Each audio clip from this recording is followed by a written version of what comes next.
Most innovation and transformation initiatives don't fail because they have a bad idea. They fail because they don't create the right level of buy-in amongst leadership and colleagues within the organization. And I really believe that you cannot force people to buy into your initiative. If you do that, you might have soldiers who comply, but not people who are emotionally bought into what you're trying to do. I'm also a really strong believer that the best way to create buy-in is to create the right kinds of momentum that bring people along to what you're trying to do. And the best way to create momentum is to work with enthusiastic people, early adopters and champions that then help you build that momentum so you can start to then bring everybody else in as you celebrate your successes and tell your stories. So the first 90 days as you launch your initiative are really critical for the success of your initiative. I once worked with the head of innovation who was introduced to the company at a massive event that celebrated him as some kind of transformation figure. And when he reflected back to me on what happened at the beginning of his process, he realized that the way he started actually created resentment amongst his colleagues. And if he had a chance to go do it again, he would start slowly by building relationships within the organization before he had a big event to celebrate the work that he was doing. So I really believe that the way you start the first 90 days are really critical, and you should use the first 90 days as the first turns of that flywheel to start creating momentum. So in this video, I'm going to break down the first 90 days into 3 phases. The first phase is 20-25 days. The second phase is longer, 40 to 50 days. And then the last phase is another sort of 20-25 days. So, if you do the math, it's like 90 to 100 days. But that first sort of series of activities that you need to do should really be focused on creating momentum. So let's start with phase 1. Phase 1 is where you lay the foundation. And the way you lay the foundation is by developing a deep understanding of your organization.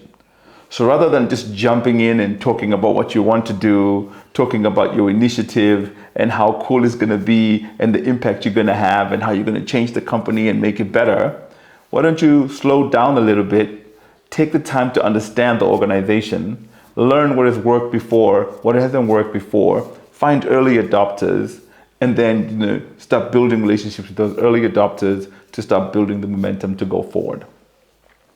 So in this first phase, the first thing you should do is start with discovery. Go out there and start talking to the stakeholders that you think are really important for your success.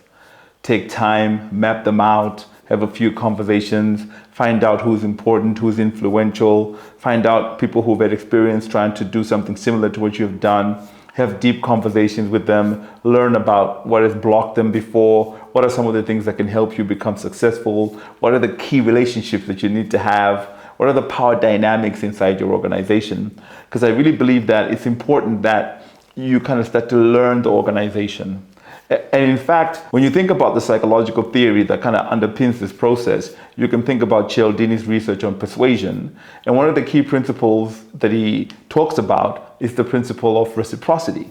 And so when you're talking to your stakeholders and having a conversation with them, really show that you care about their success, right? Because reciprocity means that the more you show people that you care about their success and what they're struggling with, the more likely they are to reciprocate by caring about your success. So don't play games with it. Really try and understand the organization. Really go deep and start building relationships by spending time just understanding what has happened before, what is important to leaders, and what it is that they're struggling with. Now, when you get back from the discovery process, spend time sort of reflecting on what you learned. So this is the second piece of what you should be doing during this first phase. And what we're trying to do is think about whether we met any early adopters. Why are we looking for early adopters? Early adopters are really important for creating momentum. So as you think back on the interviews you had, the conversations you had, think about the people you met. Not everyone was going to be resistant to your idea. Not everyone was resistant to your idea. So think about the people you met, the conversations you had. Think about who asked you interesting questions, who shared your conviction that this was really important inside the organization, who has been trying to bring in the kinds of changes that you're working on, who has tried before, come up with their own hacks and shortcuts to try and institute the changes, that you're trying to bring to the organization. Because those are the folks that are going to be your early adopters, right? People who agree that there's a need for change, have been trying to do something themselves, maybe have the resource, time, and budget to kind of work with you and help you. You need to identify these early adopters. Because according to the theory of diffusion of innovation, about 16% of people in any kind of grouping or organization will be innovators and early adopters. And these are people that don't need convincing. They already kind of bought into the idea that the change needs to happen. They're willing to adopt and work with you before you have social proof or any evidence of traction.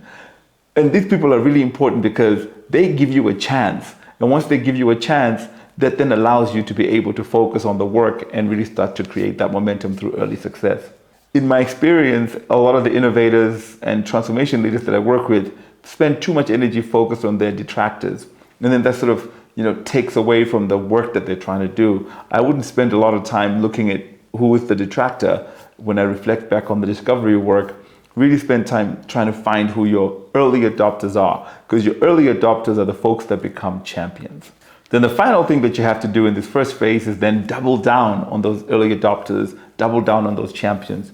Go back to them and start having conversations with them about how they can really help you and contribute to your initiative. This might be the time then to start talking about your initiative to them, tell them what you're trying to do, allow them to give you feedback. You can really work with your early adopters to co-create your initiative because they're rooting for you to succeed because they believe that the change needs to happen. So bringing them in as champions, allowing them to co-create with you, taking their feedback, showing them how you're using their feedback to evolve your idea. This is really, really important. Because what we're trying to do is we're trying to give our early adopters and champions a sense of ownership. We want them to feel like they actually own the initiative that we're working on. And the psychological principle that underlies this process is something that's sometimes called the IKEA effect, which is that people who co-create something or co-build something feel more emotionally attached to the thing that they've co-created. And so that's why IKEA has been successful. People overvalue the piece of furniture that they kind of built themselves. And so if you want your champions and your early adopters to feel bought in or to feel a level of commitment and attachment to what you're trying to create, allow them to work with you to kind of co-create and give you feedback, and you can iterate on the basis of that feedback and actually show them how you're using that feedback. But even more important, think about how you can work with your early adopters to get an early win. And the way you do this is by learning from them what they are struggling with, maybe small projects, small initiatives that they're working on where you can apply your process.